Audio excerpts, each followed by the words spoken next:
Graduate, a mom, and a technology leader who believes every family deserves great schools, strong support, and a real seat at the table. From Davidson to Cornelius, Huntersville to North Charlotte, she knows our communities want the same thing. Schools that work, voices that matter, and leadership that listens. This work is personal. She grew up here. She's raising her children here. And now, she's leading here, using data, heart, and real community connection to help level up public education. So let's log in, level up, and lead forward, together. Welcome to the Community Classroom. Here's your host, CMS Board of Education District 1 Representative, Dr. Charlitta Hatch. Welcome to the Community Classroom, the place where we slow it down, break it down, and help families feel informed, connected, and confident navigating our schools and our community. I am Dr. Charlitta Hatch, your District 1 representative on the Charlotte-Mecklenburg Board of Education. And each week we bring together educators, parents, students, and community leaders to talk about what it takes for families and children to thrive. We know learning doesn't just happen in our classroom, it's in our homes, our neighborhoods, our community spaces, and sometimes in places you might not expect. And so today's conversation is about bowling. Yes, you've got it, bowling, but it's also about confidence, belonging, life skills, scholarships, family connections, and creating opportunities for students to discover their strengths. So grab your bowling shoes and let's get rolling. And with that, I'm so excited to introduce our guests. So Jane, welcome to class. Room Central. Yes, to the community classroom. So tell us a little bit about yourself, what brought you to the bowling industry, all the things. So my name's Jane Taillon, and I am a mother of 3 and a volunteer. I also have a full-time job, but what brought me to bowling was my high school friends. So I used to get the opportunity to go hang out with my friends, and they were the ones that were the bowlers. I was just kind of tagging along. And then when I finished high school, I started bowling. And that led me to Florida State University, where I was a collegiate bowler, and then eventually here volunteering and trying to take some of those skills and give them back. And one of the questions I know that you're going to ask is, what has bowling taught me? So it has taught me empathy, it has taught me patience, and most importantly, it's taught me how to be a cheerleader, how to make sure that I am cheering my children on when they're out on the lanes, regardless of what their performance is. That is awesome. And, kudos to you for finding that community in high school. I don't think we talk enough about how important it is to find your tribe. So could you talk a little bit more about how you got there? Because I feel like, just thinking about the parents listening out there, I was speaking to parents earlier today, worried about transitioning to middle school, transitioning to high school, and maybe my kid likes this thing, but maybe there's no other kids that like this. So you want to talk a little bit about that? Yeah, so I would say we were probably kind of the group on the fringes, right? Like we weren't the athletes, we weren't the cheerleaders, So we were just these group of kids that did something different. And so we spent our time in a bowling center. We honed our skills. And we had a good time. And it didn't really matter where you came from or who you were. It just mattered that you wanted to go out there and have fun. That's awesome. So what do people misunderstand about bowling? So most people, when I tell them I'm a bowler, the first thing that comes up is either the Big Lebowski or Kingpin. And so I think that's what the frame of reference is for a lot of people. So bowling isn't really about these big characters that have come to life on the big screen. It really is about a community and, finding a place with a group of people that you enjoy being around, because it's a lifelong sport. That is awesome. And so do you think that people think, oh, bowling is just for a certain type of person? Or do you think people think that everybody can bowl? It's easy? I don't think people think about bowling. Interesting. And I think that's probably the challenge for our sport as we try to grow it, because there's so much opportunity. And, people go out with their families and they come to the bowling center and they bowl a game or two and then they go home, but they don't realize the opportunity that lies beneath the sport. Oh, thank you for sharing that. So thinking of it as a sport, not just something that, was like with all sports, right? So you can play pickleball for fun or you can play pickleball for competitive, nature. Same thing with golf, basketball, football. So what physical, social, and emotional skills does bowling develop? You've already highlighted empathy, but So the physical. So bowling requires a lot of core strength. So your legs, being able to deliver the ball depending on the weight, some arm strength. So it does give you some physical attributes. And I always like to joke, people on the radio can't see this, but Charlitta, you can.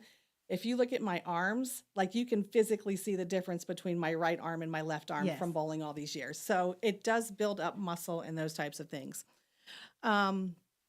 When you talk about the social piece to it, there are people I've met through the bowling world that I never would have met anywhere else. Like our paths just never would have crossed, whether it be a doctor, a lawyer, a car mechanic, right? Like we come in all forms and in all sizes, all shapes, all disciplines. So it's been really neat to have friends for a lifetime that you would not normally meet somewhere else. And then bowling teaches you adversity. Nobody averages 300. So when you go out on the lanes, there's always, it doesn't matter how perfect you are or how perfect you think you are when you release the ball, the pins are not always going to cooperate. So knowing that you're going to have adversity when you bowl and, you're going to catch bad breaks and things aren't going to always go your way, it teaches you some life lessons on how to react to that type of adversity. And it doesn't matter if it's on the bowling lane or it's in your job or if it's at home, if it's with a friend or a family member, like we all could take some lessons for how to deal with adversity in whatever form it comes in. So I know you said people don't think about bowling. And while we're talking, one thing that comes to my mind is I don't think I really appreciated bowling as a team sport. And so even though we play on teams, I don't necessarily know that I've thought about it until we started having our conversation. So what would you say about the team dynamics and kind of the teamwork aspect of it? So I can speak to it from a collegiate perspective. So when you bowl at a college, typically there are more players than there are spots on the team. So let's say that it's a 5-person team and you've got 6 people.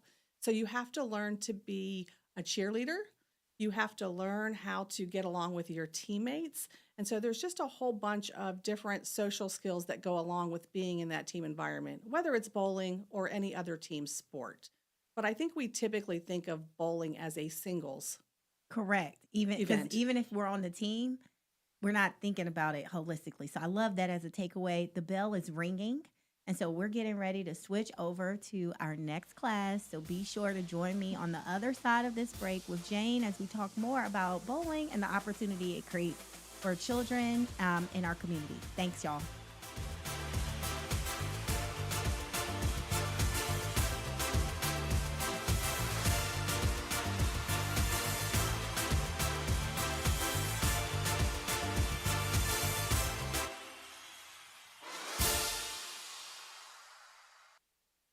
We'll be right back with the Community Classroom, community perspectives, school success stories, and education insight you can use. Only on WSIC.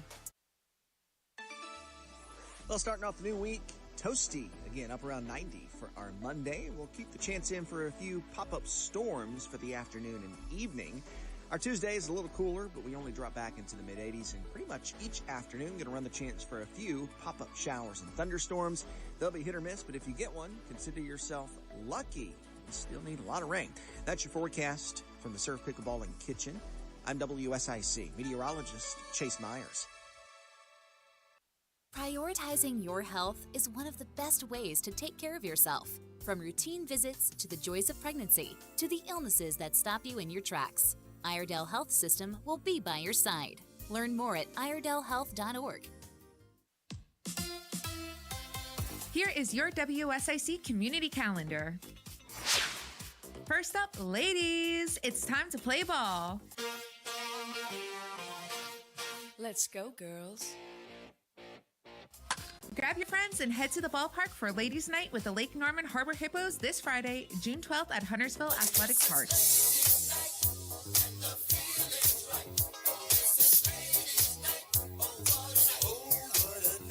First pitch is at 7 p.m., but arrive early to enjoy local vendors, refreshments, community partners, and a fun night celebrating women across the Lake Norman area. Guests with event bracelets receive free admission to the game. Learn more at harborhippos.com. Looking for a family-friendly adventure? Throughout the entire month of June, downtown Mooresville is hosting the Find Normie Scavenger Hunt. Search for hidden versions of Normie, the Lake Norman monster, inside participating businesses, collect stamps, earn prizes, and enter for a grand prize drawing. Pick up your passport at Fred and June's Books, located at 162 North Main Street in downtown Mooresville, or download one online at lakenormanmonster.com. And for all the plant lovers out there, Charlotte Plant Bingo is coming to Lost Worlds Brewing, located at 19701 Norman Boulevard in Cornelius. This Sunday, June 14th.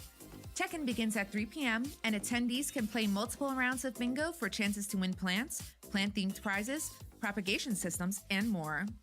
Admission includes a complimentary beverage and a take-home goodie bag. Reserve your spot and learn more at thesunnyjunction.com. For more local events happening around Lake Norman, visit liveworkplaylkn.com. That's liveworkplaylkn.com. We're back with more The Community Classroom, breaking down what's happening across Charlotte-Mecklenburg Schools with Dr. Charlitta Hatch, right here on WSIC. Welcome back, class. Thank you all for getting here on time. If you missed the first class, you've missed a treat. We are here with Jane Taillon. She is one of, can you tell us exactly their two roles? Yes. Two of the roles that I play in the bowling world. I am the youth director at Spare Time Lanes in Huntersville, and I run the youth league there. And then my husband, my family, and I also own Spare Parts Pro Shop, which is located in Spare Time in Huntersville. Yes, I wanted to make sure I got that right. And so we've been getting all the best nuggets on why bowling is great for empathy building, teamwork, how it's been great to find community, and it's a multi-generational sport. And we don't often think of it as a sport. Sometimes we're thinking about it just for kind of entertainment, but we should think about it for both. That's what we've gotten so far.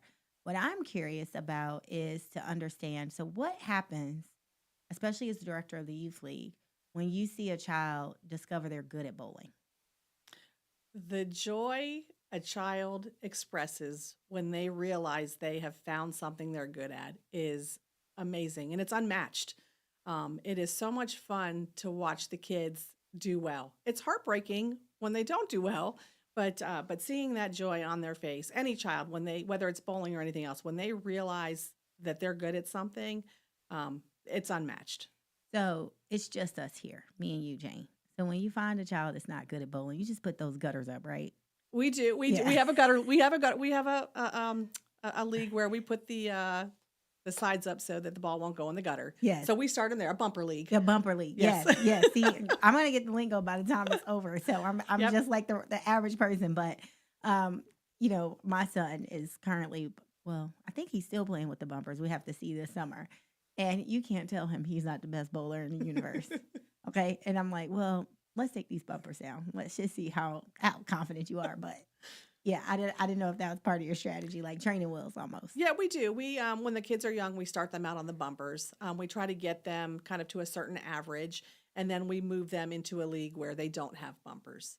And the goal is, you just try to teach them at that age. Just throw the ball down the middle of the lane. You're most likely to get pins. So how young do you start?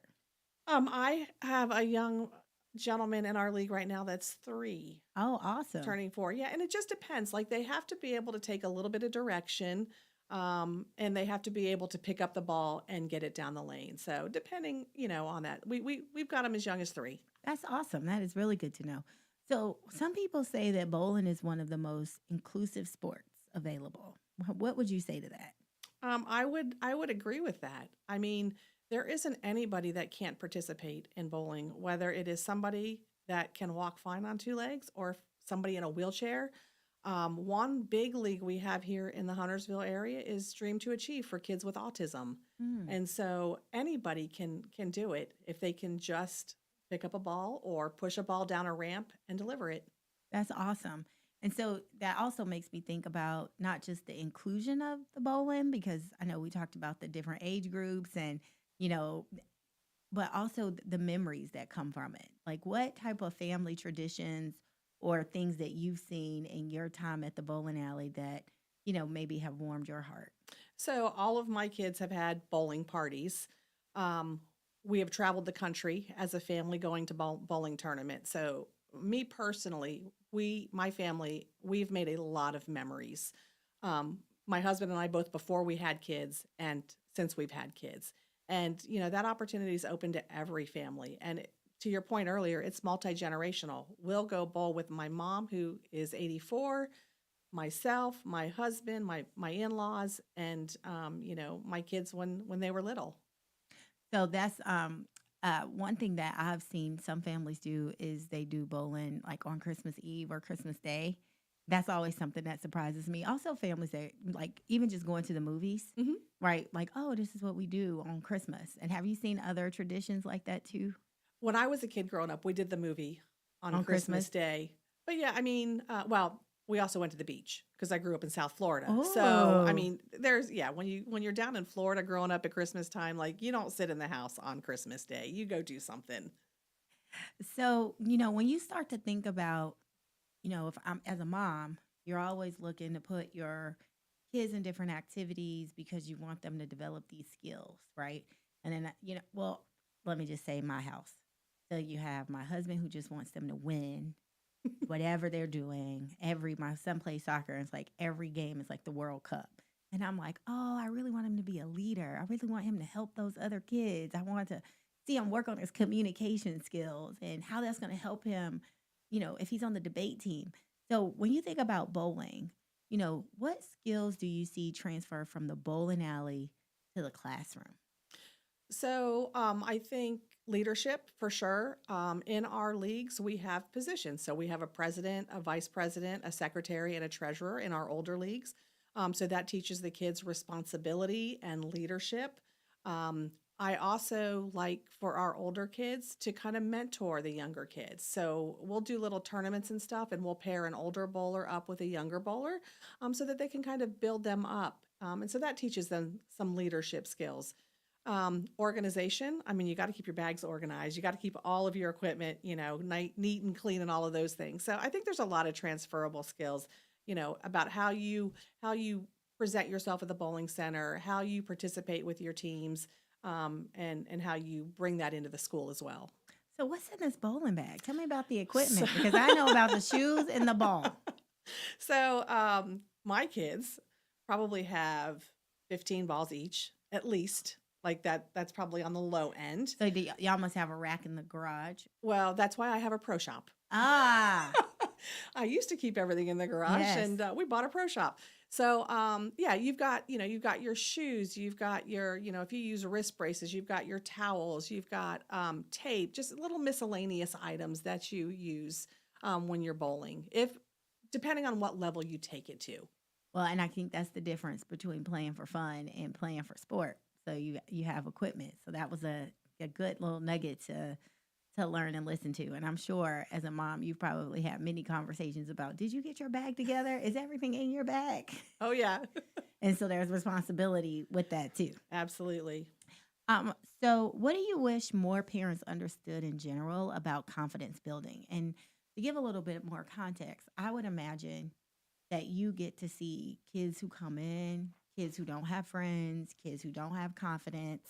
You may see their parents there, right? And then, maybe their parents don't recognize that they're feeling left out or that there's something deeper going on. And I think as a coach, you have a different way of interacting and seeing the kids. So what would you tell parents about just confidence in general that you wish they knew, signs they wish they could see, words of advice? I would always say, build your child up. It's so easy to tear somebody down, but if we are not building them up, they're never going to gain confidence. And it doesn't matter what their performance is, right? The fact that they're out there trying is all that needs to be praised, right? Like it's okay to get overexcited when they do really well, but praising them for taking the step to put themselves out there, building them up. We tell the kids a lot about positive self-talk. They need to build themselves up as much as the coaches and parents around them need to build them up. I love that. And I was somebody gave me some advice, and I've really been trying to be intentional about it. Is to ask your child how they feel about it, their performance. Instead of you saying good job or this is awesome, this is great, but like how'd you feel about it? To get them to also like recognize their own value and them identifying in themselves, what was good and kind of building them up that way versus always looking for the validation to come externally. And that was good for me because I am such an overachiever that I think I could unintentionally put this undue pressure that nothing is good enough. That's like my biggest like intentional thing that I'm trying to work on as a parent is not to make it seem like it's not good enough. You are worthy. If you think you did a good job, that it's excellent, right? And like building him up from his own words versus letting it always be my words too. Yep. And one of the things that kind of happened with us is,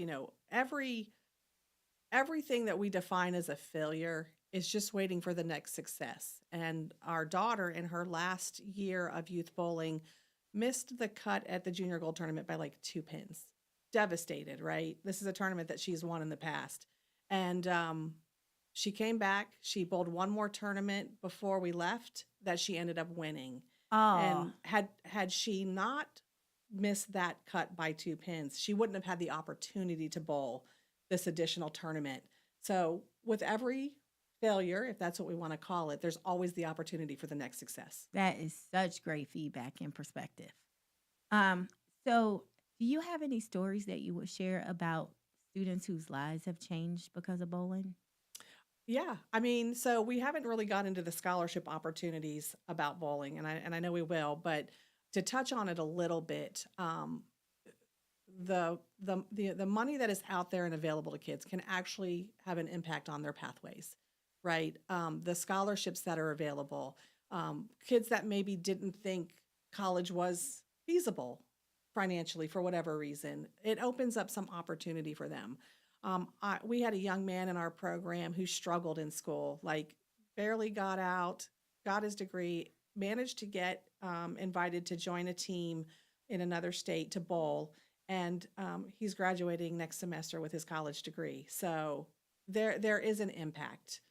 That is awesome. And I cannot wait for us to get to the next class where we can talk more about the scholarships. The bell is ringing right now. You all don't want to miss the next class, so be sure to join us on the other side of this break. We'll be back with Jane, and we're going to talk more about bowling and the opportunities that come from that. See y'all soon.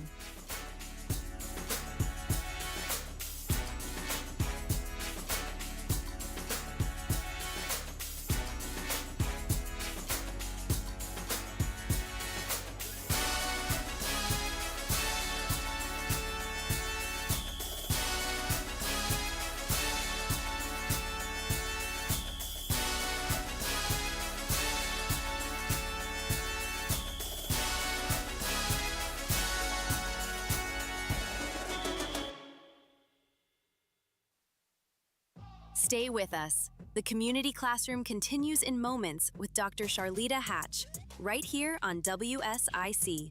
Local starts here. Well, starting off the new week, toasty, again, up around 90 for our Monday. We'll keep the chance in for a few pop-up storms for the afternoon and evening. Our Tuesday is a little cooler, but we only drop back into the mid-80s, and pretty much each afternoon going to run the chance for a few pop-up showers and thunderstorms. They'll be hit or miss, but if you get one, consider yourself lucky. You still need a lot of rain. That's your forecast from the Surf Pickleball and Kitchen. I'm WSIC meteorologist Chase Myers. I'm Bryce Johnson with this Unpacking It Sports and Faith Minute. In sports, one bad injury to a player can completely derail a team's plans.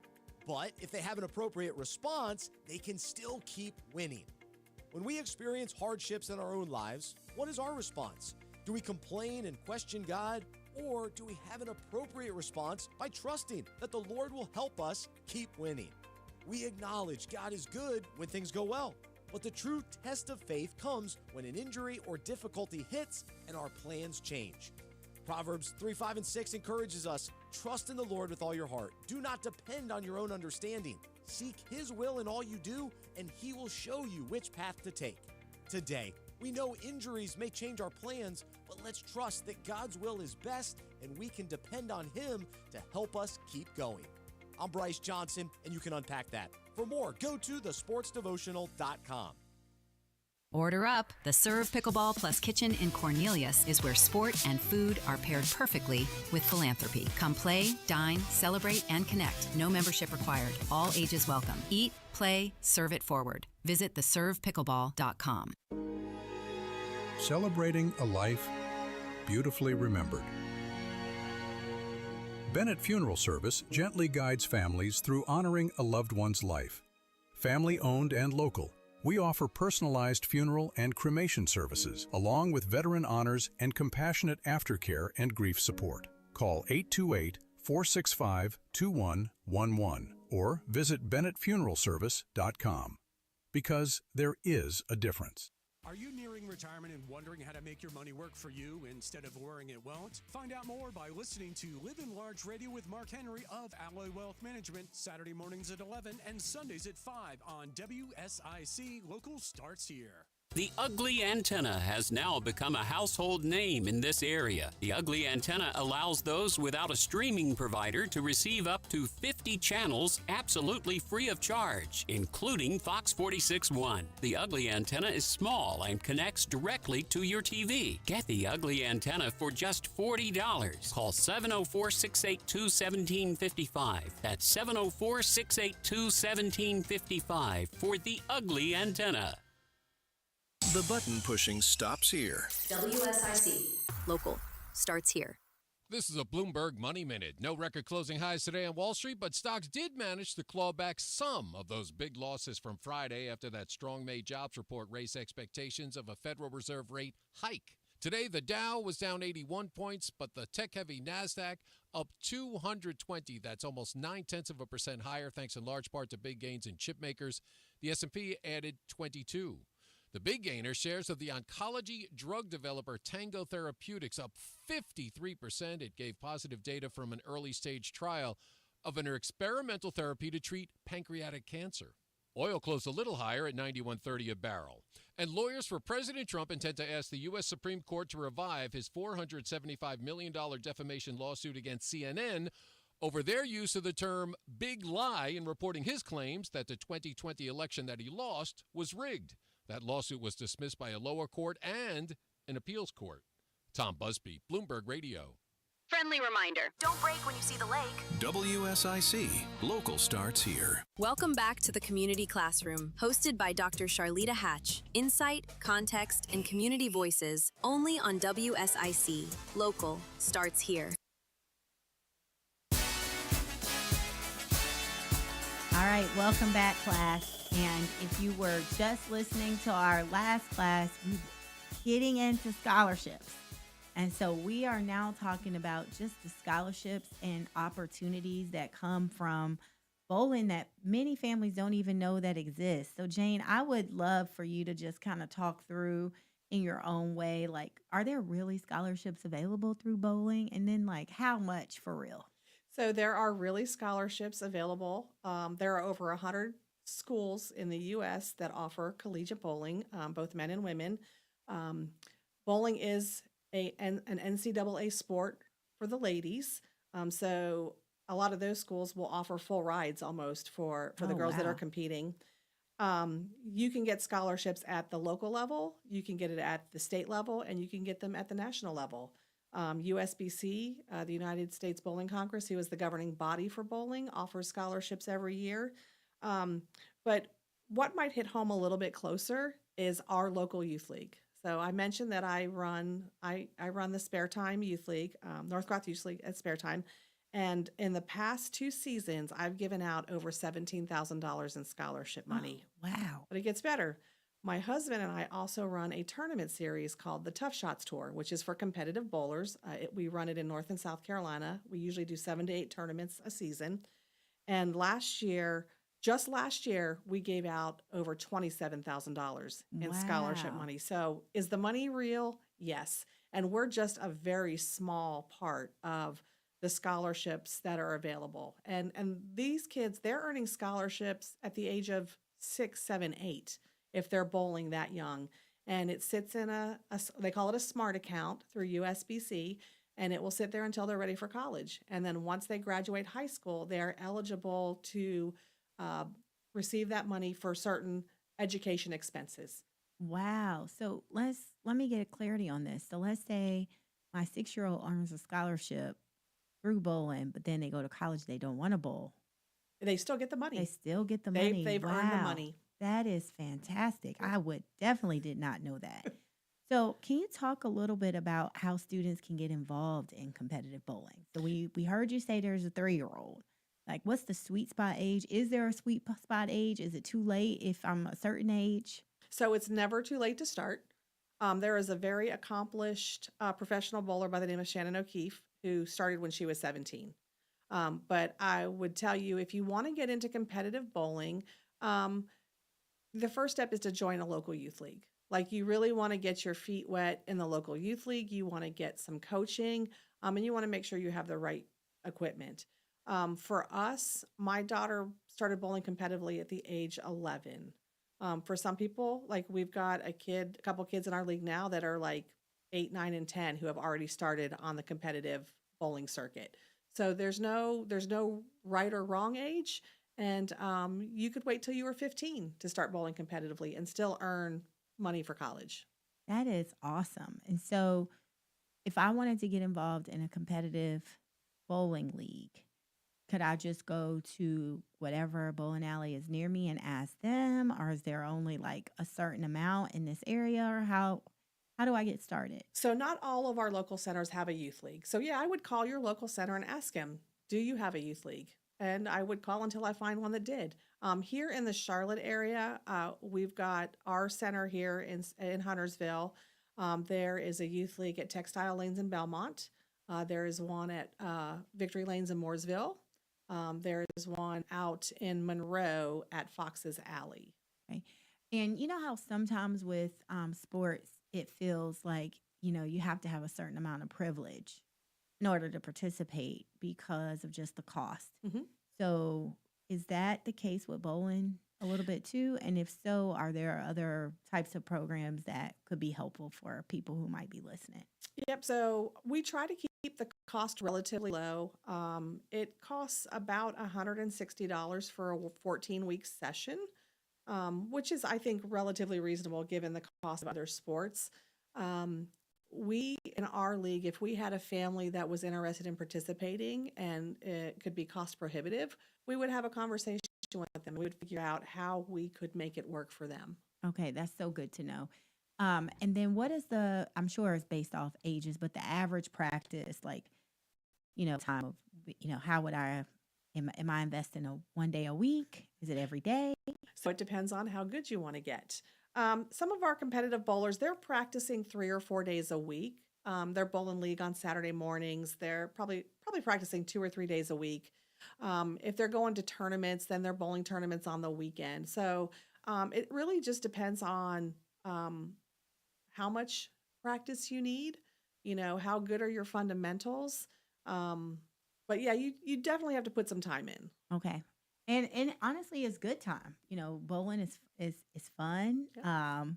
And I think, a lot of our youth like spending time at the bowling alley anyway, and to have that intentionality behind it, I think is awesome. So thank you for setting those expectations, because I hope that there are people who are getting really excited about the potential of, opting into the sport, or at least trying it as a sport and not just a once a year or twice a year type of thing.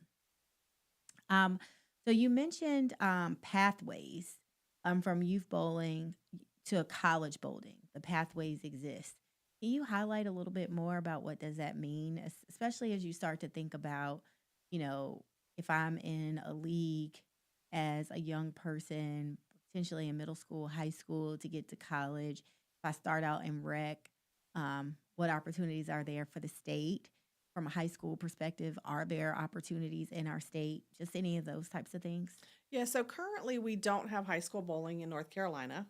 That's one thing I would love to see happen sometime in the future. I think that would be great for the kids for a multitude of reasons.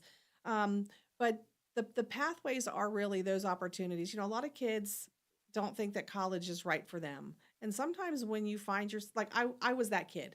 Like I didn't have any interest in going to college or having a college degree, but bowling landed me in college. And then obviously I ended up getting my degree out of that. So I get that there are kids that are like, I don't want to go to college. I don't want any part of it. But sometimes when you find that right thing, and for me, it was bowling, it took me on a path I didn't expect to go down and bettered my future in the grand scheme of life. And so, I mean, the money that you win could take you to technical school, right? Like you could use your winnings from bowling as a youth bowler to use that to help pay for technical school or something beyond high school to better whatever you want your lifestyle to be. And there's really lots of career pathways when you think about bowling. You know, a lot of professional bowlers, if they don't make the cut that week, they might be the newscaster for the tournament. They may be behind the cameras, right? Like there's all different kinds of things. They may be doing the social media posting for the tournament. So there's a lot of different places bowling can take you. That is super cool. I never even thought about all the other jobs that exist on a bowling team or to make a bowling team successful. So could you share a little bit more about those types of roles that, yeah, because I mean, we hear about, you know, the manager, the physical therapist, you know, 4 different sports teams. So if you're working for a bowling league and you're not the bowler, you're not Shannon O'Keefe, what are some of the other, see how smart I'm getting? What are the other types of roles that you could also be a part of? I mean, you could be a team manager, you can be a coach, you can be a ball rep, right? Like there's a whole set of folks that are out on the professional tour that are helping the bowlers with their ball choice. There are guys that are on the truck, as we call it, who are drilling the bowling balls for the professional bowlers. I mean, there's this whole ecosystem that exists around bowling.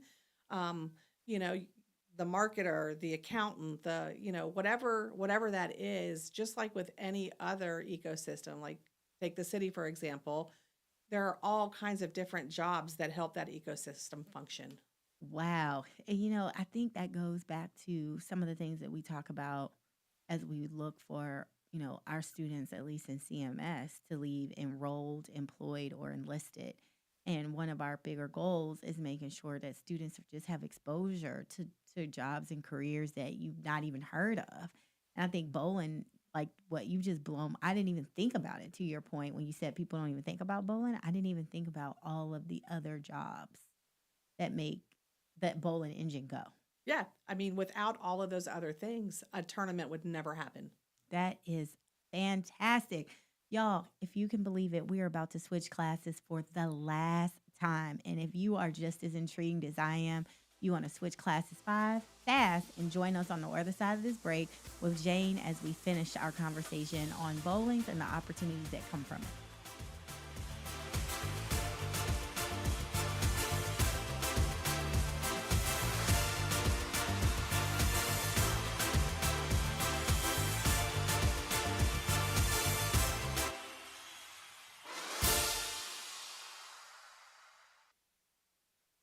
Stay with us. The Community Classroom continues in moments with Dr. Charlitta Hatch, right here on WSIC.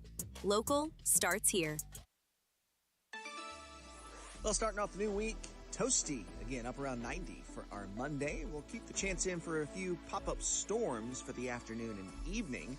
Our Tuesday is a little cooler, but we only drop back into the mid-80s, and pretty much each afternoon going to run the chance for a few pop-up showers and thunderstorms. They'll be hit or miss, but if you get one, consider yourself lucky. You still need a lot of rain. That's your forecast from the Surf Pickleball and Kitchen.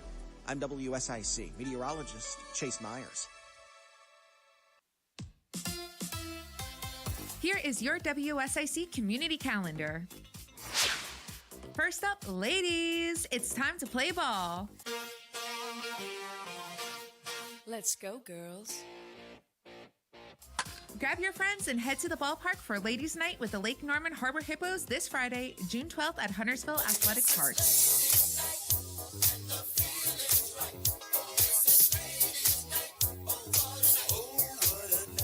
First pitch is at 7 p.m., but arrive early to enjoy local vendors, refreshments, community partners, and a fun night celebrating women across the Lake Norman area. Guests with event bracelets receive free admission to the game. Learn more at harborhippos.com.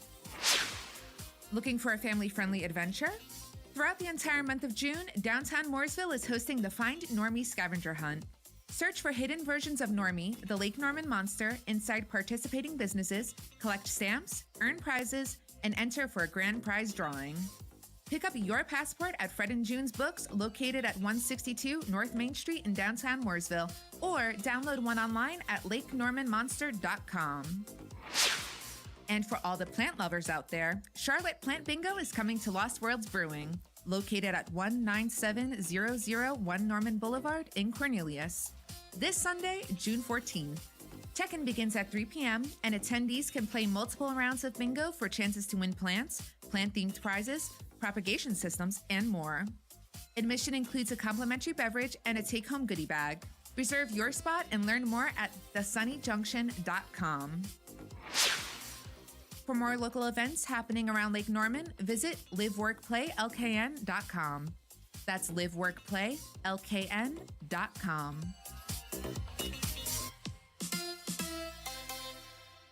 You know, most tracks have 4 turns. Pocono said, nah.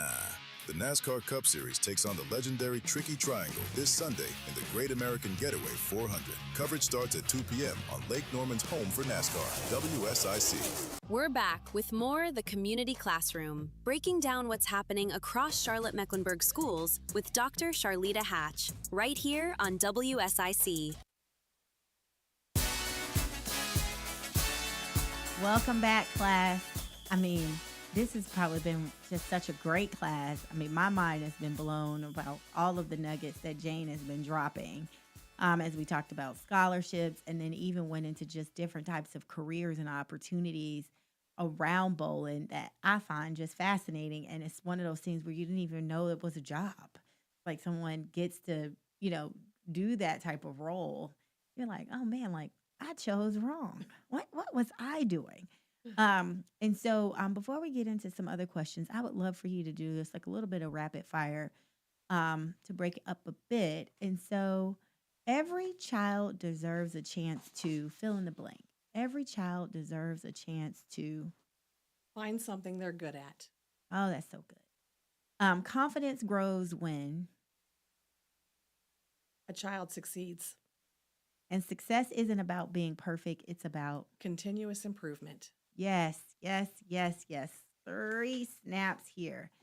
So one of the things, and I think basically if we keep it local to Charlotte and Huntersville and Cornelius and Davidson, there's a lot of talk around community spaces. And what does it mean for young people to have a place to go? So why do you think, and I think this kind of bridges probably all of your hats, why do you think community spaces are so important for young people today? There's a lot being thrown at our kids today, and they need somewhere they can be safe and they can have fun. And most importantly, they can just be kids.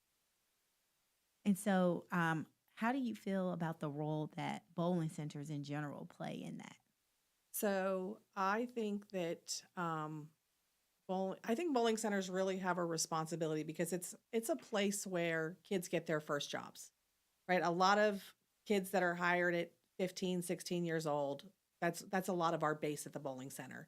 And so I think we have a responsibility to make sure that we hire them, we teach them a skill, and we develop them so that whatever they move on to next, they can be successful at.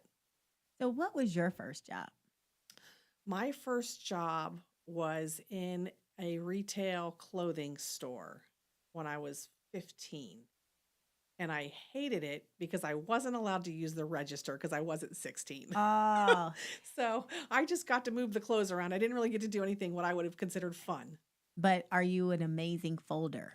No. No. I hang You all didn't of get my that clothes skill? up. Oh, now you have trauma, and you're like, I'm not folding anything. I don't fold anything. So my first job was here in Charlotte at the McCory YMCA, and I always tell people how much I think the YMCA just like a great job for a high school kid. And I had not thought about until this conversation bowling, center as also a great job for kids, a great first job. So thank you for lifting that as well. So many nuggets you're sharing. So what role do you think businesses play in helping students succeed? So, when you think about your role as a business owner, a youth director, it feels like you take a lot of responsibility into like student success, confidence, their academics, and all of that. What would you challenge other business owners in that same vein? So I think we have a responsibility to set the example, right? I think if we want our youth to grow and develop, then we have to show them that as adults we can grow and develop. We had a tournament this past Sunday, and one of the girls she kept hitting the button every time we told her not to because it was kind of messing up the practice situation. And then I had an adult do it, and so I said, and he admitted to it, and I said, see, that's an adult admitting their mistake, because they did something they shouldn't have done. And I said, I appreciate that, right? Like it shows the kids that adults can take accountability too. Yes, that is. And I think modeling that, especially given what we were talking about like not being perfect, and we are not, and modeling that, I think would go a long way for students. Yes. So let's talk about this summer. What are some programs or opportunities that you know of that are available this summer? So we are going to be running an adult youth league on Thursday nights at spare time. So if there is a parent out there that wants to bowl with their child, they don't have to have any experience. They just have to be able to bowl 3 games without the bumpers. So they got to be a little bit older. But one of the big programs that the bowling industry runs is called Kids Bowl Free. So in the summertime with Kids Bowl Free, if you sign up, your child can get 2 free games of bowling every day.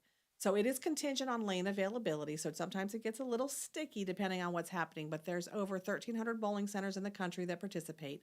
I know that ours participates, and I know there are a couple of other local ones that participate in the Kids Bowl Free program. And you can also buy a family pass. So not only do the kids get to bowl for free, but the parents get to bowl at a discounted rate. Yes, and I am a direct benefactor of that. I think this will be my 3rd summer doing Kids Bowl Free. The family pass is maybe $45, but you also then get to go bowling with your kids 2 games a day. And it is just, everything just gets so high sometimes. Yeah. And so to be able to know, and like it's almost a routine for us. We go almost every Wednesday in the summer. We have families that come with us. So we kind of make it that type of community thing. And then the other thing that we've been doing to try to add the educational component is we try to incent the kids that come with us that they all read the same book over the summer, because we're trying to make sure that our kids don't do what's called the summer slide and have that they can't really go 3 months without reading and then expect to start school on grade level, right? And so the Kids Bowl Free has been such a great treat and like relief for our family, because it can be very expensive for a whole family to go bowl. Yeah. And so Kids Bowl Free is great. So with the program though about the adult league and bowling with your kids, I never thought about like being on the same team. So like the parent and the child being on a team together in the summer. So I think that's also when you start thinking about the bonding, putting down the screens, you learning something together with your child. So that is awesome. When would you need to sign up for that? So you can sign up until the day we start. So we start the 3rd Thursday. So 2 weeks from this coming Thursday. Okay, so the 3rd Thursday in June, and then that's basically like if I wanted to take my son, we would be on the same team. Yep. As Yep. like a family. That's so cool. So what is one thing you think every parent should know about bowling? It is a sport. Contrary to popular belief, bowling is a sport. So I said this on one of our previous shows that I was captain of the debate team, and I lettered in debate, and my husband still argues to this day the debate is not a sport. I went to states, I got trophies. I'm like, I got a varsity letter. And he's like, not a sport. And so, yes, bowling is a sport. It's competition. It is teams. You know, it is a whole infrastructure around it. And yes, you can play for fun, just like all the other sports, but it is a sport that we are also going to try to advocate to get in North Carolina in high school so they'll really see that it's a sport. Absolutely. What is one thing every student should try? Well, I'm here for bowling, so obviously they should try bowling in a youth league. Yes. Give me 14 weeks to give your child the opportunity to love the sport. Yes. So tell me the difference between the youth league and the summer league. So if I'm interested, I have a just almost finished third grader. If I sign up in 2 Thursdays for us to do like a mother-son thing, do I also sign up at a different time for the youth league? Does it run like a season, or is just the 14 weeks are? So it's separate. So the summer league is usually either a 9 or 10 week experience. It just depends on when 4th of July falls. And then our youth league is a traditional league in that we run it from September to May, and it's 28 weeks, 14 weeks from September to December, and then another 14 weeks from January to May. Awesome. Okay, thank you for that. What is something that you think schools could learn from bowling?